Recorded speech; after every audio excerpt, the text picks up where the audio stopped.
اعوذ باللہ من الشیطان الرجیم بسم اللہ الرحمن الرحیم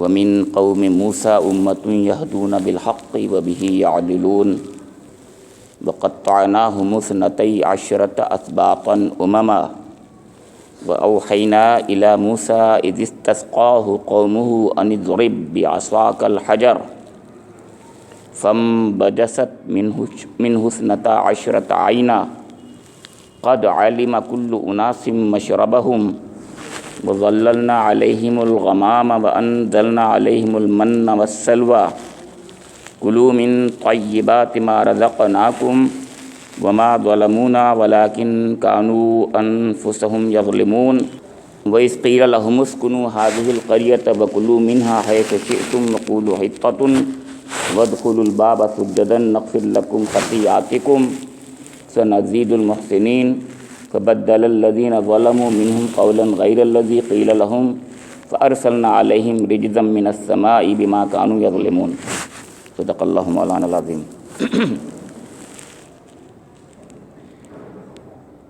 موسیٰ کی قوم میں ایک گروہ ایسا بھی تھا جو حق کے مطابق ہدایت کرتا اور حق ہی کے مطابق انصاف کرتا تھا، اور ہم نے اس قوم کو 12 گھرانوں میں تقسیم کر کے انہیں مستقل گروہوں کی شکل دے دی تھی. اور جب موسیٰ سے اس کی قوم نے پانی مانگا تو ہم نے اس کو اشارہ کیا کہ فلاں چٹان پر اپنی لاٹھی مارو. چنانچہ اس چٹان سے یکایک 12 چشمے پھوٹ نکلے اور ہر گروہ نے اپنے پانی لینے کی جگہ متعین کر لی. ہم نے ان پر بادل کا سایہ کیا، ان پر من و سلوہ اتارا. کھاؤ وہ پاک چیزیں جو ہم نے تم کو بخشی ہیں، مگر اس کے بعد انہوں نے جو کچھ کیا تو ہم پر ظلم نہیں کیا بلکہ اپنے آپ پر وہ ظلم کرتے رہے. یاد کرو وہ وقت جب ان سے کہا گیا تھا اس بستی میں جا کر بس جاؤ اور اس کی پیداوار سے اپنے حسب منشا روزی حاصل کرو اور حطتن حطتن کہتے جاؤ اور شہر کے دروازے میں سجدہ ریز ہوتے ہوئے داخل ہو. ہم تمہاری خطائیں معاف کریں گے اور نیک رویہ رکھنے والوں کو مزید فضل سے نوازیں گے. مگر جو لوگ ان میں سے ظالم تھے انہوں نے اس بات کو جو ان سے کہی گئی تھی بدل ڈالا، اور نتیجہ یہ ہوا کہ ہم نے ان کے ظلم کی پاداش میں ان پر آسمان سے عذاب بھیج دیا.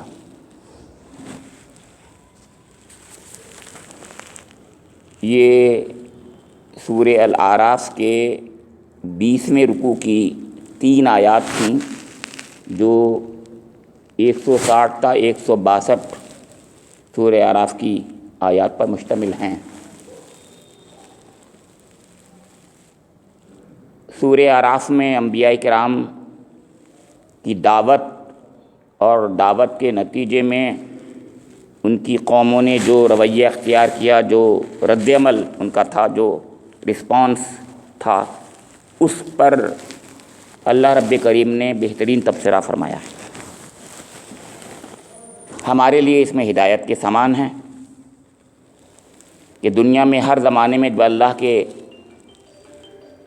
رسول آئے ہیں انہوں نے حق کی دعوت پیش کی ہے، تو عام طور سے انسانوں نے اس کو کس طریقے سے لیا ہے. سب سے زیادہ تفصیل سے اس سورے میں جو بیان ہے وہ حضرت موسیٰ علیہ السلام کا ہے. ویسے بھی قرآن پاک میں سب سے زیادہ تفصیل سے بیان جس نبی کا ہے، جس اولو العزم نبی کا ہے، وہ موسیٰ علیہ السلام ہی ہے. یہ وجہ بھی بتائی جا چکی ہے کہ موسیٰ علیہ السلام بنی اسرائیل میں اللہ تعالیٰ نے اولو العزم انبیاء کرام میں جن انبیاء کرام کو بھیجا ان میں سب سے اولو العزم نبی، صاحب شریعت، صاحب کتاب، بہترین بڑے بڑے معجزے جن کو اللہ تعالیٰ نے عنایت فرمائے وہ نبی ہیں. اس سورے میں جیسے کہ بات معلوم ہوئی کہ 2 ان کے مرحلوں کا، نبوت کے مرحلوں کا ذکر ہے ایک دعوتی مرحلے کا، اس میں بھی تفصیلی اس کا ذکر ہے۔ اس کے بعد ان کی قوم کو جو اصلاح جو انہوں نے کی ہے، اپنی قوم کی اصلاح جو کی ہے، اس کی تنظیم جو کی ہے، اس کا بھی بہت تفصیلی ذکر ہے۔ تو یہ دوسرا والا مرحلہ، یعنی بنی اسرائیل کی تنظیم اور اس کی اصلاح اور اس کی تربیت کس طریقے سے انہوں نے فرمائی، اور اللہ تعالیٰ نے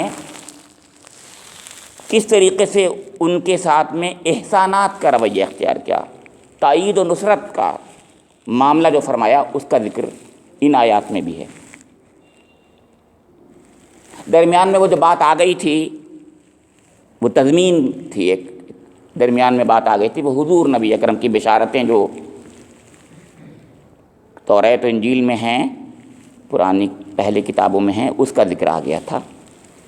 آخر میں ایک آیت آئی تھی جس کو میں نے پڑھ دیا ہے، اور وہ اس لیے پڑھا ہے کہ اس کا ربط ہے اس آیت کا اس آج کی آگے کی آیات میں، اور اس بات کی طرف بھی اشارہ مقصود ہے جو گزشتہ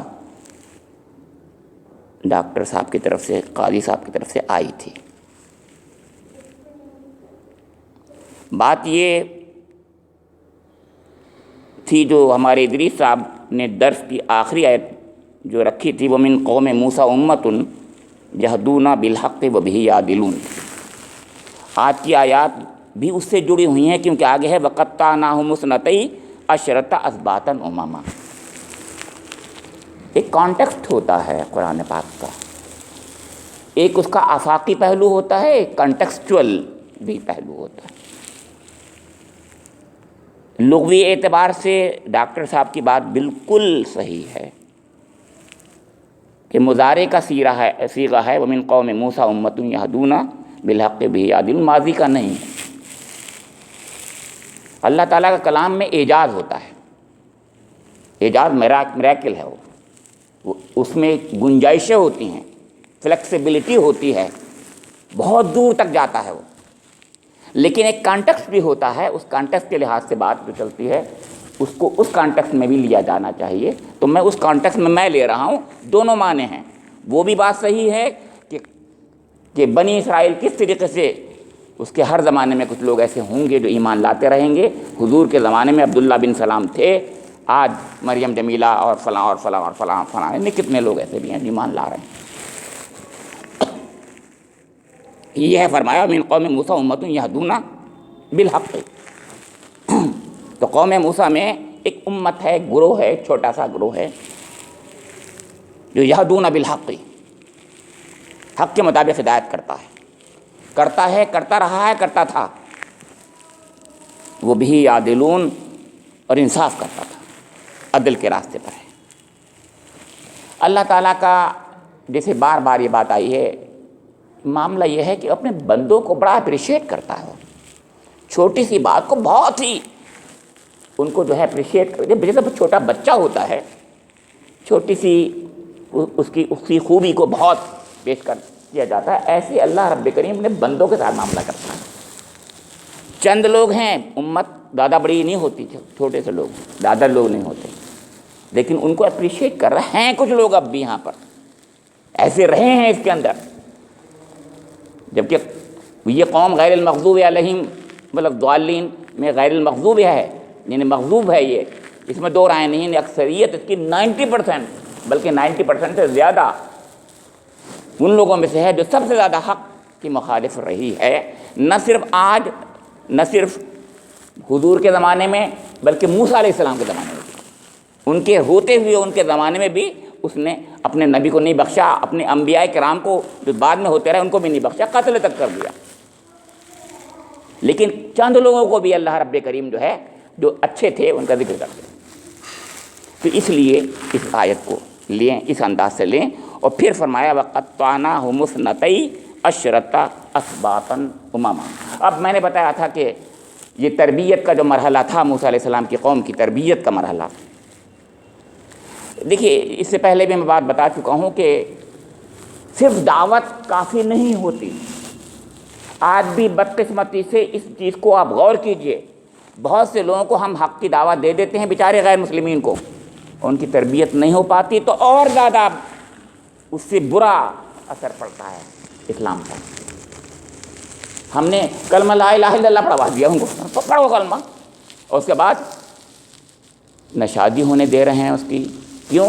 کہ یہ تو وہ ہے، ارے بھائی وہ ہے، معاف کیجیے میں لفظ بول دوں، چمار تھا یہ تو، ارے بھائی چمار ہے، وہ مسلمان ہو گیا بھائی میرے۔ لیکن ہمارے یہاں بدقسمتی سے آج بھی وہی لفظ بولا جاتا ہے، شادی نہیں، اب ہم اپنی بیٹی نہیں دیتے اس کو۔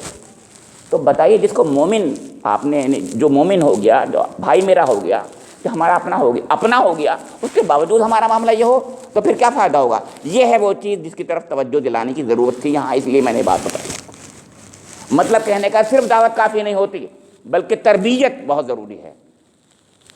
اس رنگ میں رنگ جانا، صبغۃ اللہ ومن احسن من اللہ صبغہ، اس رنگ میں جب تک نہیں رنگیں گے ہم، اور ہم تو رنگے نہیں ہیں، ان کو دعوت تو دے دی ہم نے، بس کرنا پڑ دو بس تم، تاکہ ہماری پاپولیشن جو ہے وہ بڑھتی چلی جائے۔ ارے بھائی ایسی پاپولیشن سے کیا فائدہ جو ہم سب خراب ہوتے ہوں، ہم سب ٹھیک نہیں ہوں، اور بیچارے اس کو بھی ایک ایکسٹرا کر کے اس کو پریشانی میں مبتلا کر دیا بیچارے کو۔ صحیح بات ہے یہ، اس نے تو کلمہ پڑھ لیا، اور اس کے بعد جو ہے آپ کہہ رہے ہیں جنت کا راستہ تجھے مل گیا، اور وہ دنیا میں تو جہنم ہے اس کی، دنیا میں بھی تو جنت کا راستہ اس کے لیے سامان کرو۔ یہ ہے جو بات تھی۔ تو اللہ رب کریم نے اس جگہ پر اس طرف توجہ شاید دلانے کی کوشش کی، اس میں یہ پہلو بھی ہے جو ہمیں یاد رکھنا چاہیے۔ تو موسیٰ علیہ السلام، ایک بات اور مجھے اچھی لگ رہی ہے جو کہتے ہوئے، ہم نبیوں کو ایسا سمجھتے ہیں کہ وہ روحانی پیشوا ہوا کرتے تھے، ایسے ہی مذہب کا تصور ہوتا ہے ہمارے یہاں، ایسا نہیں ہے۔ بہترین منتظم، ایڈمنسٹریٹر، بہترین مینیجرز ہیں، بہترین مصلح ہیں، ریفارمرز ہیں، بہترین لوگ ہوتے ہیں۔ حضرت عمر رضی اللہ تعالیٰ عنہ جیسی حکومت، اونٹ چراتے تھے پہلے، وہ کہتے تھے، خود بھی کہتے تھے، اے عمر تو وہی تو تھا مکے کی اس میں جنگلوں میں تو اونٹ چراتا تھا، آج تجھے یہ حکومت میں لگی۔ اپنی داڑھی پکڑ پکڑ کے کہا کرتے، اپنی داڑھی پکڑ پکڑ کے خود کہا کرتے۔ انہوں نے جو اصلاحات کی ہیں آپ سوچ نہیں سکتے، ان کی اصلاحات ریکارڈڈ ہیں، ڈاکومنٹڈ ہیں، دنیا کی ہسٹری میں ڈاکومنٹ ہے وہ کہ کیا کیا انہوں نے اصلاحات کی، زمین کی، اس کی۔ شیر شاہ سوری، میں چند باتیں بتا رہا ہوں کہ اشارہ کر رہا ہوں، ہمارے مسلمانوں نے بہت کچھ کیا، ارے ہندوستان بنا دیا، معاف کیجیے گا آپ کو پتہ ہے، چھوڑیے، یہ ہندوستان کے بھی جو لوگ تھے انہوں نے کیا، لیکن یہاں بات کر رہا ہوں موسیٰ علیہ السلام کی۔ ہوا کیا؟ وَقَطَّعْنَاهُمُ اثْنَتَيْ عَشْرَةَ أَسْبَاطًا أُمَمًا، ہم نے اس قوم کو 12 گھرانوں میں تقسیم کر کے انہیں مستقل گروہوں کی شکل دے دی تھی۔ اللہ رب کریم کے اشارے پر، وحی پر، حضرت موسیٰ علیہ السلام نے اصلاح جو قوم کی اپنی کی، اس کا انتظام اور انصرام فرمانے کے لیے بہترین کیا طریقہ اختیار کیا؟ لاکھوں کی تھی یہ، مولانا مودودی علیہ الرحمہ اس کو 15 سے 20 لاکھ، مجھے ایسا لگتا ہے، کہیں کہا نہیں اس جگہ پر انہوں نے، لیکن انہوں نے بات بتائی کہ 15-20 لاکھ اگر آ جائیں تو کیا ہوگا، اس کا مطلب 15-20 لاکھ سمجھ رہے ہیں، 15-20 لاکھ لوگ تھے۔ اس کے لیے اس کو انتظام کرنا بڑا مشکل ہوتا، تو کیا طریقہ اختیار کیا؟ انہوں نے اس کے لیے وہ بہترین طریقہ اختیار کیا جو اس زمانے میں بہترین ہو سکتا تھا، آج بھی ہے وہ، ایسی بات نہیں کہ آج نہیں ہے، آج بھی وہی ہے، ویلڈ ہے وہی۔ وہ یہ کہ اس کے 12 نقیب سلیکٹ کر کے، منتخب کر کے 12 نقیب بنا دیے، منہم اثنی عشر نقیبہ، اس سے پہلے کی صورتوں میں آ چکا ہے۔ یہاں فرمایا ہے وَقَطَّعْنَاهُمُ اثْنَتَيْ عَشْرَةَ أَسْبَاطًا أُمَمًا، اس قوم کو 12 گھرانوں میں تقسیم کر کے انہیں مستقل گروہوں کی شکل دی۔ اب مولانا نے اس پر جو بتایا ہے کہ 12 گھرانے کیسے ہوئے، ایک تو اسباطن کا مطلب جو ہوتا صرف پوتے کو کہتے ہیں ویسے، اس لیے ذرا مجھے تھوڑا سا اس میں اشتباہ تھا، میں اس اشتباہ کو آپ کے سامنے نہیں رکھوں گا کہ پوتے ہی ہوتے ہیں ایگزیکٹلی، لیکن بہرحال آگے کی اولاد کو بھی اسباط ہی بولا جاتا ہے۔ ڈاکٹر صاحب زیادہ اچھا بتائیں گے عربی کے، یعنی بعد میں اولادیں جو ہیں وہ بھی اسباط میں آ جاتے ہیں، تو اسی بنا پر سبتی اور قبطی ہم کہتے ہیں۔ آپ کو معلوم ہوگا مصر کے لوگوں کو کہ یہ جتنے بنی اسرائیل کے لوگ سبتی کہلاتے تھے اور وہ باقی لوگ قبطی کہلاتے تھے، یہی سبت اس وجہ سے ہی تھے، یعنی وہ حضرت یعقوب علیہ السلام کے اولاد سبتی، جدی تھی۔ ہاں یکجدی کہتے ہیں. یکجدی، تو یکجدی ہوئے تو یعنی اس پہ لوگوں نے بتایا سبت کے معنی پوتوں کے آتے ہیں، یہ مطلب کہنے کا لغوی معنی. ویسے تو آگے اولاد کو سبھی کو کہہ دیں گے، جیسے یکجدی آپ نے کہا آدم کی بھی اولاد ہو گئے اور ابراہیم کی بھی اولاد ہو گئے، نوح کی بھی اولاد ہوئے جو اولاد ہوئے. لیکن یہاں مولانا نے بتایا، اب آپ بھی جانتے ہیں کہ حضرت یعقوب علیہ السلام کے 12 بیٹے تھے. اب انہوں نے کس طریقے سے بات کی ہے یہ بات سمجھنے کی کوشش کیجیے ذرا. انہوں نے 12 کی تقسیم جو کی ہے جس طریقے سے، وہ ذرا سمجھ میں نہیں آ رہی تھی میرے شروع میں، بعد میں سمجھ میں آئی. یہ کیا کہہ رہے ہیں مولانا؟ مولانا نے کہا کہ 10 بیٹوں کی تو ایک نقیب 10 نقیب ہوئے. یہ کہہ رہے ہیں، غور کیجیے مولانا مودودی رحمہ، 10 بیٹوں کے، میں کہنے 10 کیوں کہہ رہے ہیں؟ پھر کہنے کے اور حضرت یوسف علیہ السلام کے 2 بیٹوں سے 2 اور ہوئے، 12 نقیب بنا دیے. تو میں کہنے لگا کہ ان کے تو خود ہی 12 بیٹے تھے. اب دیکھیے یہ غور کیجیے گا. اس کے بعد آگے کہہ رہے ہیں مولانا کہ ایک بیٹے جو تھے حضرت یعقوب علیہ السلام کا نام لاوی تھا. صحیح بات ہے، صحیح بات ہے. اور لاوی کی اولاد بنی لاوی ہے، ان میں موسیٰ اور ہارون علیہ السلام ہیں. تو 12 نقیب تو 11 کی اولاد میں سے ہو گیا، لیکن 11 میں 10 کی اولاد حضرت یوسف کو الگ کر دیجیے. یوسف علیہ السلام کے علاوہ باقی 10 کی اولاد بنی لاوی، یعنی لاوی کی اولاد کو بھی چھوڑ دیجیے، تو یوسف علیہ السلام کو اور لاوی کو چھوڑ دیجیے، باقی 10 رہے. 10 کے 10 نقیب بن گئے. اور حضرت یوسف علیہ السلام کے 2 بیٹے تھے اور ان سے بہت نسل چلی، تو 2 12 ہو گئے. تو میں نے کہا یہ تو بات سمجھ نہیں آ رہی میرے. لیکن اس کے بعد وہ کہتے ہیں، بتاتے ہیں اس کو، جب اس کا وہ کر رہے ہیں، تو تقسیم کر رہے ہیں، تو بتاتے ہیں کہ بنی لاوی جو ہے وہ ان میں نقیب نہیں منتخب کیا، بلکہ ان کا کام دوسرا تھا. جو میں نے بھی دیکھا بائبل میں ہے، ڈاکٹر صاحب بتائیں گے، ہم سب پڑھتے ہیں کبھی بائبل تو اس میں پتہ چلتا ہے. بنی لاوی جو ہے وہ سیکریفیشیل، جو جتنی بھی ان کے وہ ہوتے تھے، یعنی مذہبی رسومات، اس کے وہ ذمہ دار تھے. تو موسیٰ اور ہارون علیہ السلام کی اولاد جو تھی، یعنی جو انہوں نے اپنے ہاتھ میں مذہب کو لے لیا، کہ مذہب کی، یعنی اللہ کی طرف سے جو وہ آ رہا تھا، کلام آ رہا تھا، اور جو رسالت کے کام انجام دے رہے تھے، وہ موسیٰ ہارون علیہ السلام کی اولاد اب وہ اس کو آگے بڑھ کے کرنے لگی. ابھی تو موسیٰ علیہ السلام خود ہیں ہی وہیں پر، ابھی تو بات کوئی اور تھوڑی ہے. تو گویا انہوں نے یہ کہا کہ ہم بنی لاوی جو ہیں، ہمارے ذمہ داری یہ ہے کہ ہم مذہبی رسومات، مذہبی کام، مذہبی اصلاحات، مذہب کو اجتماعیت، مذہب کے معاملے میں پورا کا پورا انصراف جو کریں گے وہ ہم کریں گے. اور سیاسی اور سیادتی اور باقی انتظام ایڈمنسٹریٹو اور جتنی بھی چیزیں ہیں وہ تم کرو گے، 12 لوگ کرو گے. یہ 12 سے مطلب 12 کو کرنا ہے گنتی. تو کیونکہ بائبل یہ کہہ رہی ہے کہ بنی لاوی یہ کام نہیں کرتی تھی، یہ کہنا ہے، تو 12 کیسے بنتے؟ تو گویا تم حضرت یوسف علیہ السلام کے 2 بیٹے، ان کی اولاد سے 12 بن گئے. ایک تو یہ ہے. باقی مفسرین نے 12 کو 12 یوں ہی لیا ہے، جیسے کہ ہم بھی جانتے ہیں کہ یعقوب علیہ السلام کے 12 بیٹے. اب سنیے تو کیا کیا. بائبل میں ہے گنتی کتاب ہے، آپ کو پتہ ہے بائبل کی بہت سی کتابیں ہیں، بکس ہیں، تو ان میں سے گنتی ایک ہے. تو اس کے اندر جو ہے اس میں موجود ہے آج بھی کہ حضرت موسیٰ علیہ السلام نے سب سے پہلا کارنامہ انجام یہ دیا کہ ان کا سینسس کرایا، مردم شماری کرائی. اب غور کیجیے نبی کیا کر رہا ہے. یہاں اشارہ ہے وَقَطَّعْنَاهُمُ اثْنَتَيْ عَشْرَةَ أَسْبَاطًا أُمَمًا.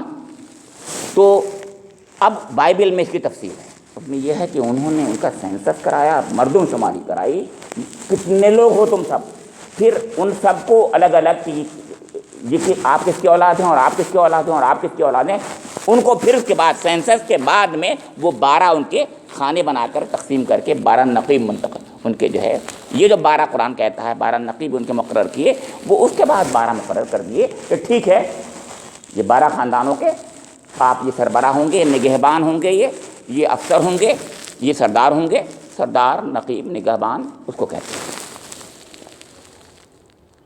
اب ان کی ذمہ داری یہ تھی کہ وہ اپنے جو ہے جماعت کو، اپنے قبیلے کو، اپنے خاندان کو دیکھیں گے اور اس میں نظم قائم رکھیں گے، ایڈمنسٹریشن پورا قائم رکھیں گے. اور سب کے اوپر جو ہیں گے وہ ہیں بنی لاوی. وہ کیا کریں گے؟ اللہ کے کلام کو، اللہ کی بات کو ان تک پہنچائیں گے. کیونکہ وہاں تو موسیٰ علیہ السلام ہے بھی موجود، ہارون علیہ السلام بھی موجود ہیں. اب ان کی بھی اولادیں جو ہیں گویا موسیٰ علیہ السلام، ہارون علیہ السلام کی یہ اولادیں بھی یہ کام کر رہی ہیں کہ اللہ کی بات کو پہنچوا رہی ہیں. یہ کام یہ گیا وہ رسالت والا کام، جو نبوت والا کام اور حق والا کام جو ہے، اصلاح والا کام، ریفارم والا کام جو ہے، دنیا والا نہیں بلکہ دین والا کام، جسے ایگزیکٹلی کہیے جو وقف ہو گئے ہیں صرف اللہ کے دین کے لیے، وہ کام کر رہے ہیں وہ لوگ. یہ ہے آپ بتا رہے ہیں کہ نبی یہ کر رہا ہے. آپ سوچ سکتے ہیں کہ مذہب میں قرآن یہ بول رہا ہے، یہ ایسی بات بتا رہا ہے. یہ ہے وہ چیز جو ہمیں سکھاتا ہے کہ انسان میں تہذیب کسے کہتے ہیں، تہذیب کے اصل معنی کیا ہیں، یہ تہذیبیں کیسے بنتی ہیں، اس کا جو ہے اس کے اندر کس طریقے سے اجتماعیت کیسے پیدا ہوتی ہے، مہذب جسے کہتے ہیں مہذب کیسے بنتی ہیں قومیں. اس کے لیے جو طریقے اختیار کرتے ہیں وہ انبیاء کرام کی طرف سے آئی ہوئی چیزیں ہیں، اللہ کی طرف سے آئی ہوئی چیزیں ہیں. پھر فرمایا وَأَوْحَيْنَا إِلَىٰ مُوسَىٰ إِذِ اسْتَسْقَاهُ قَوْمُهُ أَنِ اضْرِب بِّعَصَاكَ الْحَجَرَ. مولانا فرما رہے ہیں اور بالکل صحیح کہہ رہے ہیں کہ ایک تو بہت بڑا احسان یہ کیا. اب دیکھیے احسان کہا ہے، صحیح بات. اس سے بڑا احسان کیا ہوگا کہ کسی قوم کو کا شیرازہ بکھرنے سے بچانے کے لیے ان کو ایک اجتماعیت میں پرو دینا بہترین انداز سے. اس سے بڑی بات کیا ہو. یہی تو آج مسئلہ ہے ہماری امت کا، ہمارے سب لوگوں کا. بتائیے کیا ہے کہ ہمارے یہاں قیادت ہی نہیں پتہ ہمیں کون ہے، کوئی کس کو کیا کریں، کس کو ووٹ دیں، کیا کریں، ہمیں یہی نہیں پتہ. ہمارا مسئلہ یہی تو ہے آج سب سے بڑا. کوئی آج قیادت ہوتی، صحیح طریقے سے منظم ہوتی تو پھر یہ مسئلہ نہیں ہوتا. وہ کہتا ہم سے کہ یہ کرو، ہم کہتے ہیں ہاں بھائی ٹھیک ہے ہم یہ کریں گے. آج کا مسئلہ یہ ہے میں کہہ رہا ہوں کچھ، آپ کہہ رہے ہیں کچھ، آپ کہہ رہے ہیں کچھ. حضرت موسیٰ علیہ السلام کا جو کارنامہ ہے وہ یہ کارنامہ ہے، ایک نبی کا، اولو العزم نبی کا یہ کارنامہ ہے. اب دوسرا مسئلہ پیدا ہوا، جزیرہ نما سینا میں اتنا بڑا جنگل، بالکل ریگستان، اوپر کچھ نہیں ہے، سمجھے آپ کے، نہ پیڑ نہ درخت کچھ بھی. دور دور جا کے کہیں پیڑ نظر آتے ہیں، بالکل جنگل ہے، صحرا ہے، یعنی کوئی شیلٹر، اوپر چھت بھی نہیں ہے جس کے سائے میں رہیں. اور یہ لاکھوں لوگ ہیں، اب میں نے بتائی 15-20 لاکھ لوگ ہیں. اب ان کے لیے یہ مسئلہ ہے کہ اوپر کوئی چھت ہو، اور چھت سے پہلے پانی، سب سے پہلے پیاس لگتی ہے آدمی کو، اور پھر کھانا پانی اور شیلٹر، 3 چیزوں کا مسئلہ ہے. یہ 3 احسان اللہ تعالیٰ نے یہاں گنائے ہیں کہ وَأَوْحَيْنَا إِلَىٰ مُوسَىٰ إِذِ اسْتَسْقَاهُ قَوْمُهُ أَنِ اضْرِب بِّعَصَاكَ الْحَجَرَ فَانبَجَسَتْ مِنْهُ اثْنَتَا عَشْرَةَ عَيْنًا قَدْ عَلِمَ كُلُّ أُنَاسٍ مَّشْرَبَهُمْ وَظَلَّلْنَا عَلَيْهِمُ الْغَمَامَ وَأَنزَلْنَا عَلَيْهِمُ الْمَنَّ وَالسَّلْوَىٰ كُلُوا مِن طَيِّبَاتِ مَا رَزَقْنَاكُمْ. 3 بڑے بڑے احسانات، کھانے کا، پینے کا اور چھت کا. دھوپ کی تمازت سے بچنا، پیاس کی وجہ سے آدمی کی حالت خراب ہو جاتی ہے، جی نہیں سکتا، کچھ گھنٹوں بعد مر جاتا ہے، اور بھوک کچھ دنوں میں مر جاتا ہے. ان تینوں کا انتظام. اور پھر اس پر مولانا نے جو تبصرہ کیا، بڑا پیارا تبصرہ کیا ہے کہ آپ کو پتہ ہے کہ اس بنا پر بہت سے ہمارے آج کل کے ملحد لوگ اس بات کو ماننے کے تیاری نہیں ہیں کہ اس صحرا میں ایک قوم سال تک رہی ہوگی. اور آپ کو پتہ یہ 40 سال رہی، قرآن کے مطابق 40 سال. وہ مان کے نہیں دیتے، کہتے ہیں ایسا ہو ہی نہیں سکتا. تو انہوں نے کہا جو معجزات پہ یقین نہیں کرتے وہ تو ظاہر ہے مانیں گے نہیں اس کو. یہ اللہ کا معاملہ تھا، یہ اللہ کا معاملہ تھا. اللہ تعالیٰ معجزانہ شکل میں یہ سب کچھ کر رہا تھا، ایسے احسانات. اور اس پر ان کا تبصرہ دوسرا ہے کہ آپ ابھی نہیں غور کر رہے ہیں، آپ سنیے. اس پر انہوں نے ایک اور بات کی، بڑی پیاری پیاری باتیں ہیں جو ہمیں اس سے پتہ چلتا ہے، ذہن کھلتا ہے ہمارا. کہنے کہ ایک طرف دوسرا ہے کہ وہ نکل کے جب مصر سے آئے تو آپ یہ سمجھتے ہیں کہ وہاں پر فرعونیت ختم ہو گئی تھی؟ نہیں، فرعون ختم ہو گیا تھا، فرعونیت ختم نہیں ہوئی تھی. تو اس کے بعد دوسرا فرعون وہاں پر بیٹھ گیا. میں بتا دوں آپ کی بات، یہ نہیں کہ بنی اسرائیل تو ادھر آ گئے نا نکل کر کے، وہاں فرعونیت اب بھی قائم ہے. فرعون مر گیا ہے، اس میں دو رائے نہیں ہے. تو گویا انہوں نے رسد کا انتظام روک دیا، منقطع کر دیا ان کا. اچھا یہ بھگوڑے ہیں یہ، تو مصر سے ان کو رسد نہیں مل سکتی. راستہ جدھر سے تھا، جدھر سے جا سکتے تھے کسی طریقے سے پانی سے نکل کر کے اتر کے ٹھیک ہے جا سکتے تھے، وہ رسد بند ہے. ادھر عمالقہ تھے، جنگلی قبائلی بدو جو کسی طریقے سے کسی کو بخشتے نہیں تھے. یہ شمال میں تھے، جنوب میں مصر تھا، شمال میں عمالقہ تھے، درمیان میں پس کی طرح تھے، بالکل جنگل میں پڑے ہوئے تھے یہ لوگ، کوئی رسد کا انتظام نہیں تھا۔ وہاں اللہ تعالیٰ نے 40 سال تک کھانے کا، پانی کا اور اوپر چھت کا انتظام کر دیا۔ یہ نہیں ہے معجزہ؟ مجھے بتائیے، یہ نہیں ہے معجزہ؟ اور اللہ تعالیٰ نے کر کے دکھایا، دنیا میں تاریخ بن گئی ہے۔ اب نہ مانو تو مت مانو، توریت، انجیل اور قرآن تینوں گواہ ہیں، نہ ماننے والے نہ مانیں۔ اب اس کو بھی نہیں مانو گے تو کس کو مانو گے؟ مت مانو۔ تو یہ ہے جو بات بہت اہم ہے کہ اللہ تعالیٰ نے اس دنیا میں بھی معجزے، یعنی معجزوں کے علاوہ معجزے، ایسے معجزے جن کو دنیا والے دنیا کی باتیں سمجھتے ہیں، اس کے لحاظ سے اللہ تعالیٰ نے انتظام فرمایا ہے۔ تو اسی کا ذکر کیا جا رہا ہے کہ موسیٰ علیہ السلام کو وحی کی اللہ تعالیٰ نے کہ اے موسیٰ پانی کا انتظام کا مسئلہ ہے، پانی، انہوں نے کہا پانی ہمیں، موسیٰ پانی چاہیے، تو ان کا اچھا ٹھیک ہے، ایک چٹان پر انہیں عصا مارا، اللہ تعالیٰ نے 12 چشمے اس سے جاری کر دیے۔ مولانا فرما رہے ہیں، اور ضرور دیکھا ہے انہوں نے، مولانا باقاعدہ گئے ہیں وہاں پر، آپ کو پتہ ہے۔ تو علوم القرآن میں ایک وہ بھی ہوتا ہے جس میں لوگ مفسرین جا کر دیکھتے ہیں، باقاعدہ مولانا بھی اس میں گئے تھے۔ انہوں نے بتایا کہ آج بھی چٹان ہے، لوگ بتاتے ہیں یہ وہ چٹان ہے، اس پہ نشان ہیں اس کے چشمے کے، پانی تو نہیں ہے اب لیکن اس پہ چشمے کا نشان ہے، آج بھی بنا ہوا ہے۔ لوگ سمجھتے ہیں، جاتے ہیں اور یقین کے ساتھ کہتے ہیں کہ یہاں پر 12 چشمے ملے۔ ارے میاں آج آپ نہیں مانتے تو زمزم تو ابھی آپ کے سامنے ابھی چل ہی رہا ہے، 4000 سالوں سے چل رہا ہے، پانی اتنا ہے، اس کو تو دیکھ لو۔ وہ پانی جب ضرورت تھی جب نکلا اس میں سے پانی، جب ضرورت ختم ہو گئی تو ختم ہو جانا چاہیے۔ بھائی اللہ تعالیٰ کیوں ہماری طرح ویسٹ تھوڑی کرتا پانی کو؟ ارے ہم ہی لوگ ہیں جو ویسٹ کرتے ہیں، نالائق ہم لوگ ہیں ایسا، وہ تھوڑی ویسٹ کرے گا۔ جب ضرورت تھی تو پانی نکلا، جب ضرورت نہیں تھی تو اللہ میاں نے کہا ٹھیک ہے، یہ ریگستان میں پانی کی ضرورت کیا ہے، بات ختم، اس جگہ تو پانی جہاں ضرورت ہو۔ تو یہ ہے جو بات بہت اہم ہے۔ تو اللہ تعالیٰ نے چشمے جاری کرے، ایک نہیں 12 چشمے۔ اب 12 چشمے دودھ کیا تھی؟ میں نے بتایا یہ کہ جب انتظام ہو رہا ہے اور ان میں آپس میں جھگڑے کا خطرہ ہے اور بہترین انتظام کرنا ہے تو یہی کرو گے کہ بھائی آپس میں کوئی جھگڑا نہ ہو، لو تمہارا یہ تمہارا۔ قرآن میں ہے سورہ بقرہ میں کہ بتا دیا کہ یہ تمہارا اور یہ تمہارا، یہ تمہارا، باقاعدہ آئیڈینٹیفائی کر کے بتا دیا، X Y Z A B C D کر کے بس پورا کا پورا بتا دیا، یہ تمہارا، یہ تمہارا، یہ تمہارا۔ 12 خاندانوں کو 12 چشمے، سب پانی لو، جھگڑا مت کرو۔ فم بجست من حسنتا عشرۃ عینا قد علم کل اناس مشربہم، یہی مطلب ہے اس کا، قد علم، ہر ایک نے پہچان لیا کہ کس کو کون سا پانی لینا ہے، ہر ایک نے متعین کر لی جگہ اس کی۔ اب سنیے پھر فرمایا وَظَلَّلْنَا عَلَيْهِمُ الْغَمَامَ، ان پر ہم نے بادلوں کا سایہ کیا۔ پھر میں عرض کر دوں آپ کے سامنے کہ ایسا ہوتا ہے، ہم آج بھی دیکھ رہے ہیں، کل بھی دیکھ رہے ہیں، بادل ہوتے ہیں، لیکن کیا ایسا کبھی آپ نے سنا کہ سالہ سال لگاتار بادل رہے ہیں؟ کبھی آپ نے ایسا سنا؟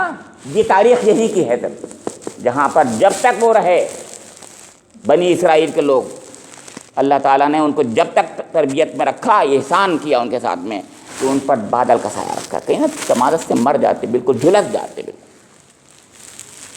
اب چھت کی ضرورت نہیں، اللہ کی چھت ہے، بادلوں کا سایہ، عرش عظیم کا سایہ کا ہم جو کہتے ہیں، اس سے سمجھیے عرش عظیم کا سایہ کیا مطلب ہوتا ہے۔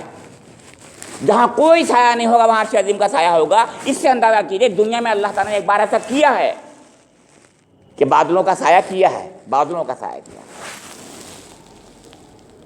اور سنیے کھانے کے معاملے میں کیا کیا، منہ اور سلوہ، ایک اوس کی شکل میں ایک چیز گرتی تھی اور وہ دھنیے کی جیسی چیز ہوتی تھی، دھنیا جیسے ہوتا ہے آپ کا پورا دھنیا، اور اسی طریقے سے ایک بوند جو ہے وہ دھنیا کی شکل بن جائے گی، آپ بھی دیکھیے گا، اس کو سولیڈیفائی کر دیں تو سولیڈیفائی ہو کر کے دھنیا کی ایک شکل میں چھوٹی چھوٹی بوند، اوس ہوتے ویسے بھی چھوٹی ہوتی ہیں ڈراپ، وہ جم جایا کرتی تھی۔ اس کے بعد وہ اس کو کھرچ لیا کرتے تھے، بہترین چیز تھی منہ، اللہ کی طرف سے احسان من کو کہتے ہیں۔ من مانے ویسے من مانے کیا، یہ کیا ہے، یہ مطلب تھا اس کا، اور من کے دوسرے معنی ہوتے ہیں احسان کے۔ اور سلوہ جو تھا وہ ایک بٹیرے جیسی کچھ جانور تھیں، روزانہ گرتی تھیں، روزانہ آتی تھی، پھر میں عرض کر دوں، سوچیے 30 سال تک یا 40 سال تک روزانہ اتنی بٹیریں آئیں کہ 10 لاکھ، مان چھوڑیے 20 لاکھ کو، 10 لاکھ لوگوں کو اللہ تعالیٰ روزانہ کھانا دے دے، یہ نہیں ہے معجزہ تو کیا ہے بتائیے مجھے آپ؟ 10 لاکھ لوگوں کے روزہ کھانے کا انتظام اللہ تعالیٰ روزانہ کر رہا تھا۔ سوچیے کبھی آپ، ابھی سوچیں آپ کبھی، قرآن پاک ذکر کرتا ہے، بائبل ذکر کرتی ہے، دونوں ذکر کرتے ہیں۔ اللہ تعالیٰ کا معاملہ یہ ہے، ہم اپنے رب سے، ہم اپنے رب کو پتہ نہیں، ہم نے مانا، ہم مانا ہی نہیں، ہم نے کیا سمجھا اس کو۔ حقیقت یہ ہم نے اپنے اللہ کو، وما قدر اللہ حق قدری، وما قدر اللہ حق، ہم نے قدر نہیں جانی اللہ کے اپنے، کہ اللہ تعالیٰ نے کیسے کیسے انتظام کیے ہیں۔ پھر سنیے، یہ سب کچھ کہا، کلو من طیبات ما رزقناکم، کھاؤ جو کچھ تمہیں پاک طیب رزق دیا ہے ہم نے تم کو، وما ظلمونا ولکن کانوا انفسہم یظلمون، ہم نے ان کے ساتھ ظلم نہیں کیا، احسان کیا، ظلم کی وجہ احسان کیا اللہ تعالیٰ نے، مگر یہ خود تھے جو اپنے نفس پر ظلم کر رہے تھے۔ کیا ظلم کیا معلوم آپ کو؟ سب سے پہلا ظلم یہ کیا، ہم سے نہیں کھایا جاتا یہ بتائیے، ہمارے لیے تو لہسن اور پیاز اور مسور کی دال اور گیہوں اور کیا کیا دے، من بقلہا و قصائہا و فومہا و عدسہا و بصلہا ہے، ہاں ہمیں تو یہ چاہیے، بہترین چیز آ رہی تھی، اور وہاں پر وہ کہنے لگے نہیں یہ نہیں چاہیے، ہمیں یہ چاہیے۔ تو ایک طرف یہ ذکر ہوا، یہ احسان کا ذکر ہے۔ پھر سنیے صاحب، اب بہت دنوں بعد جو تھا، اب جب ان کی تربیت کا ایک مرحلہ گزر گیا اور ان کے اندر بھی اکتاہٹ پیدا ہو گئی، جنگل میں کب تک رہیں گے، تو کہنے لگے ہم تو یہاں سے اب جانا چاہتے ہیں۔ تو وَإِذْ قِيلَ لَهُمُ اسْكُنُوا هَٰذِهِ الْقَرْيَةَ وَكُلُوا مِنْهَا حَيْثُ شِئْتُمْ وَقُولُوا حِطَّةٌ وَادْخُلُوا الْبَابَ سُجَّدًا نَغْفِرْ لَكُمْ خَطِیئَاتِکُم۔ اب دوسرا واقعہ اسی مرحلے کے اگلا والا مرحلہ ہے، یعنی کچھ دنوں کے بعد ظاہر ہے انہوں نے یہ کہا، اور مقصد یہ تھا کہ ان کی تربیت ہو کر کے اس قابل ہو جائیں کہ وہ غلامی کے جو دماغ کے اندر غلامی ہے وہ ختم ہو جائے، اور اس قابل ہو جائیں کہ کچھ جنگ کر کے اپنے ہاتھ پیروں سے خود کام کرنے کے لیے کچھ دنیا میں کام کریں اور آگے ایک تہذیب و ایک معاشرہ قائم کریں ہیں، اور جا کر کے جسے کہتے ہیں شہروں میں انتظام کریں جو ان کو سکھایا تھا۔ تو انہوں نے بھی کہا خود، اور ادھر اللہ کی طرف سے بھی مشیت ہوئی کہ ٹھیک ہے جاؤ، حکم بھی ہو گیا، اجازت بھی ہو گئی۔ تو اس قیل لہم اسکنوا ہذہ القریہ، یاد کرو وہ وقت جب کہ ان سے کہا گیا تھا اس بستی میں جا کر بس جاؤ، اسکنو بس جاؤ، اس کا مطلب اللہ کی طرف سے بھی حکم آ گیا تھا۔ اس میں تو ایسا لگتا ہے سورہ بقرہ میں کہ انہوں نے خود کہا تھا، یہاں لگ رہا ہے کہ نہیں۔ اسی بنا پر مفسرین نے 2 الگ الگ بستیاں بتائی ہیں اس سلسلے میں۔ یہاں پر اس بستی کو ایلا کہا ہے، عقبہ بھی کہا ہے، اور وہ بستی دوسری ہے جس کا ذکر وہاں پر تھا، پیلسٹائن کا ہے، وہ اس کا ایک شہر ہے۔ تو بہرحال قصہ یہ تھا کہ جب ان سے کہا گیا تو کھاؤ پیو، کلو منہا حیث شئتم، کہ دیکھو اس کی پیداوار سے اپنے حد منشا روزی حاصل کرو، لیکن سنو وقولوا حطۃ وادخلوا الباب سجدا نغفر لکم خطیئاتکم، مگر ہاں ایک شرط ہے، 2 شرطیں ہیں کہ دیکھو اس بستی میں داخل حطۃ کر کے جانا ہے تمہیں، کوئی غلط بات نہیں تھی، اے میرے رب ہمیں تو بخش دے، اے ہمارے رب تو ہمیں بخش دے۔ ایک معنی حطۃ کے تو یہ ہیں، دوسرے معنی یہ ہیں کہ ان کے لیے آپ عفو درگزر کا معاملہ کریں، ان کو ان کے ساتھ میں بجائے اس کے کاٹو مارو بلکہ عفو درگزر کا، اس پہ ہمارے مولانا شبیر احمد عثمانی رحمۃ اللہ علیہ نے باقاعدہ ذکر کر بھی دیا کہ جیسے حضور نبی اکرم فتح مکے کے موقع پر آپ کا جو رویہ رہا، ایک سردار نے، نوجوان نے کہہ دیا اليوم یوم الملحمہ، حضور نے کہا غلط، اليوم یوم المرحمہ، یہ خوریزی کا دن ہے، کہہ دیا اس نے، جذبات میں کہہ گیا نوجوان تھا، یوم الملحمہ، حضور نے ہٹا دیا، لے لیا اس سے وہ لے لیا، علم جو تھا علم بھی لے لیا، تم اس قابل نہیں ہو، اور یہ کہا کہ نہیں اليوم یوم المرحمہ، یہ مرحمت کا دن ہے، محبت کا دن ہے، عفو درگزر کا دن ہے، یہ ہے حطۃ، یہ ہے حطۃ۔ تو حطۃ کے 2 معنی، مطلب یہ ہے کہ تم اپنے رب سے معافی مانگو اور دوسروں کو معافی دو، 2 باتیں ہوئیں، اپنے رب سے معافی مانگو، اے اللہ تیرا کرم اور احسان ہے، تو ہمیں بخش دے، ہمارے گناہوں کو بخش دے۔ اور دوسرے معنی یہ ہیں کہ انسانوں کے ساتھ تمہارا رویہ وہی ہو جو رب سے تم مانگ رہے ہو، اور ہم رب سے تو مانگ رہے ہیں کہ معاف کر دے اللہ، اور ہم دوسروں کو جو ہیں معاف نہ کریں، تو یہ تو ڈائکوٹومی ہے، غلط ہے، یہ تو صحیح نہیں ہے نا، لیکن یہی ہوتا ہمارا معاملہ۔ اور وَادْخُلُوا الْبَابَ سُجَّدًا نَغْفِرْ لَكُمْ، اور اس کے دروازوں میں، دروازہ جو بھی کہتے ہیں جہاں گھستے ہیں دروازہ ہوتا ہے، چاہے وہ دروازہ ہو یا نہ ہو، مطلب کہنے کا یہ ہے ہمارے رامپور میں تو 12 دروازے آج بھی ہیں، لیکن ٹھیک ہے نہ صحیح دروازہ، پہلے بھی شہروں میں دروازے ہوا کرتے تھے گھسنے کے، تو سجدہ کرتے ہوئے جاؤ۔ اور نغفر لکم، ہم تمہارے نغفر لکم خطیئاتکم، ہم تمہاری خطاؤں کو درگزر کریں گے، بخش دیں گے، یہ اللہ تعالیٰ فرما رہا ہے۔ تو اس پر کیا ہوا سنیے، سنزید المحسنین، تو ہم تمہیں نیک رویہ رکھنے والوں کو مزید فضل سے نوازیں گے، تو ہم دیں گے تمہیں سنزید اور زیادہ دیں گے محسنین کو۔ تو کہا گیا، تو تب سے ہے فبدل الذین ظلموا منہم قولا غیر الذی قیل لہم فارسلنا علیہم رجزا من السماء بما، یہ پہلا اللہ تعالیٰ کی طرف سے غضب کا ذکر ہے، احسانوں کا ذکر میں یہاں پر سے، اور اگلا اب اگلے درس میں انشاءاللہ آئے گا کہ اگلا والا کیا ہے، پھر بتایا جائے گا کہ اس قوم نے کیا کیا۔ تو یہاں پر سنیے، لیکن اس بدتمیز قوم نے یہ کیا، فبدل الذین ظلموا منہم قولا غیر، اس نے بچائے ہتتن کہنے کے ہیتتن کہا، اس کے کھینچ کے کہہ دیا، اور اس کے معنی کھانے پینے کی چیزیں مانگنے کی تھی، یہ روٹی دو، فلاں چیز دو، فلاں چیز، بدل دیا اس کو۔ آپ کو پتہ ہے السلام علیکم کہنے کے بجائے السلام علیکم کہتے تھے نالائق، یہی لوگ تھے وہ، حضور نبی اکرم کو اللہ تجھے مارے حضور کے لیے کہا کرتے تھے، تو مر جائے، یہی تھے لوگ، زبان کو اپنے بدل کر ٹیڑھا کر کے، قرآن میں کہا بھی ہے انظرنا کہا کیجیے اے نبی اکرم، ان سے کہیے کہ آپ کے وہ جو ہیں انظرنا کہیں، بجائے اس کے رائنا کہنے کے، رائنا مت کہو قرآن نے کہا ہے، بلکہ انظرنا کہو، رائنا کو کھینچ دیتے تھے، رائنا، اے ہمارے چرواہے، یہ تھے نالائق، یہ یہودی تھے، اتنے خبیث تھے، یہ وہاں بھی نہیں چھوڑا انہوں نے، موسیٰ علیہ السلام کے زمانے میں، یہ کہنا چاہ رہا ہوں اس زمانے میں نہیں چھوڑا۔ تو اللہ تعالیٰ نے فرمایا، دیکھیے کہا فَأَرْسَلْنَا عَلَيْهِمْ رِجْزًا مِّنَ السَّمَاءِ، یہاں اللہ تعالیٰ ناراض ہو گیا، نہیں اتنا کرم کر رہا ہے، اتنا کرم کر رہا ہے، ایسا کرم کر رہا ہے جس کا تصور نہیں کر سکتے ہم یار، ہم تصور نہیں کر سکتے، اور ان لوگوں کا یہ رویہ ہے نالائقوں کا کہ یہ جو ہے احسان فراموش، اس سے زیادہ احسان فراموشی کا رویہ نہیں ہو سکتا کہ انہوں نے اس کو بدلا، اس کے برخلاف کیا۔ ان کی بائبل میں آج بھی ذکر ہے، ان کے صحیفوں میں آج بھی ذکر ہے، گندے نالائق یہ گئے، انہوں نے زنا کیا وہاں کی عورتوں کے ساتھ میں، جی جا کر کے زنا کیا انہوں نے قتل و غارت گری کی وہاں پر جا کر کے، انہوں نے بھوکے بھیڑیوں کی طرح اور جانوروں کی طرح وہاں کے جو کھانے تھے پینے تھے ان پہ ٹوٹ پڑے یہ لوگ، انہوں نے وہاں کے بیچارے رعایا کو ان کے ساتھ ظلم کیا۔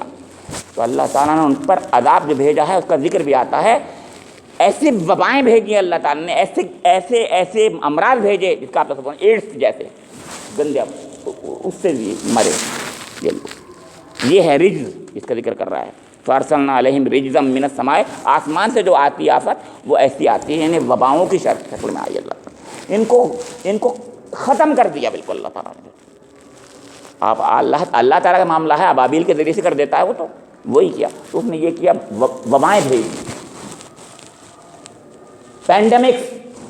اینڈیمک اور پینڈیمک جیسی ایپیڈیمکس سے زیادہ بڑی بڑی بیماریاں بھیج کر کے، ہیضہ، طاعون اور کیا ایسے امراض وہاں بھیجے کہ ختم ہو گئے یہ لوگ بالکل وہاں پر، بما کانوا یظلمون، کیونکہ انہوں نے ظلم کیا تھا، ظلم کی پاداش میں اللہ تعالیٰ نے دنیا میں کر، تو دنیا ہی میں اللہ تعالیٰ نے وہ چیز دکھائی تھی، ابھی 12 چشمے پھوٹے تھے، اور دنیا ہی میں اللہ تعالیٰ نے یہ دکھایا رجزا من السماء، یہ کہنا چاہ رہے ہیں، یہ ہے وہ چیز جو کہنے کی، اللہ تعالیٰ جب رحمت پہ آتا ہے تو کہ فیضان کی رحمت کی جب بارش ہوتی ہے تو تصور ہم نہیں کر سکتے، اور جب اس کا غضب نازل ہوتا ہے تو اس کا بھی ہم تصور نہیں کر سکتے۔ اللہ رب کریم سے میری دعا ہے کہ مجھے اور آپ لوگوں کو اس حقیقت کو سمجھنے کی توفیق عنایت فرما دے کہ میرا رب جو ہے اس کو ہم خوش کر دیں گے اگر، تو وہ ہمیں خوش کر دے گا، اگر ہم اس کو ناراض کر دیں گے تو ہم کہیں کے نہیں رہیں گے، ہمیں ہلاک کر دے گا۔